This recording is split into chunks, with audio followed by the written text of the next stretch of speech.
What's going on, everybody? This episode's gonna be really late. I fell behind and was lazy, and surprisingly didn't want to watch a horror movie yesterday. So here I am, and here we are, and this is what we watched today.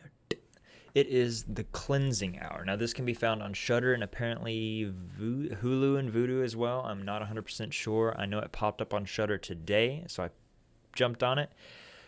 Let's go through the basic rundown of what this movie's about, because I'm going to talk about it for a little while. So pretty much it's two best friends starting a live stream kind of TV show that they do every day, where one's pretending to be an exorcist and trying to gain a fan base is his whole thing. And of course it's fake, and everyone else is starting to believe it. Like, his fans believe it and follow him almost religiously and kind of creepily cultly. But he still has a small following. It's under like 20 or 30,000, something like that. And finally, the next day, they all get very. You can tell there's rifts in the relationship between the two friends. That one's taking it seriously, the other's not, and apparently today's the day everything becomes real, and stuff goes down. Hell itself opens, pretty much. Like, what they were able to do with this small room was really clever, but of course CGI had to be used to a certain degree, but most of it looked really clean. So, warning, this movie is what we call gore porn, which there are bits of it where it's very unnecessary bits, but it's not over the top. Like, you're not seeing overly severed limbs, but there are kind of gross aspects to it. But it's a possession movie, so you kind of expect some of the gross, like gore, ichor, and stuff like that in this. But yeah, and it goes through the roof, like out of nowhere. Like, the basic possession movies is cool and all, but when it's involving a live stream event, it seems to go an entirely different way.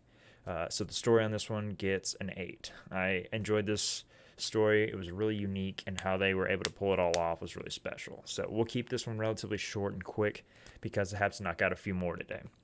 The threat of the monster is right there in your face the entire time, disguised as one of your best friend's wives, or soon-to-be's. So, yeah, and the demon makes itself known throughout the entire thing. Their entire goal behind it all is to figure out the name so they can banish this demon. And so, yeah, the threat's there, and it does not play around. So once again, this is another 8 for me. You can see it's there. You know what's going on. And it's till the end, then you have no idea what's going on. Great. Rewatchability, I'd probably watch this again, but just to see how my friends react. So yes. Scare factor, there's not a lot of over-the-top like fear involved in this, but more of the mystery, once again, of where is this going to go? How does this end? What is the end goal? It's strange to explain, but yes, those are the main things that you need to kind of understand on why I give this scare rating what I do. Like, how everything else is involved around this single demon and this single person, if that makes sense.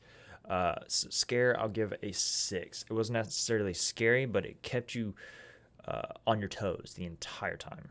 So maybe a 7. 7 will be final score. That's 2 8s, a yes, and a 7. I already took care of the was it gory bit. Yes, it was gory a bit.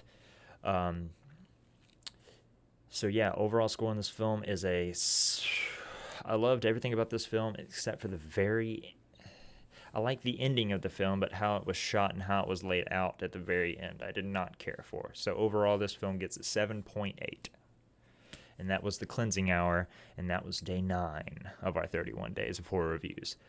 I'll catch you guys on day 10 when I finish watching it. Be sure to let me know why you hated this movie, or why you didn't care for some certain things that they shot, or how they wrote certain things in this movie.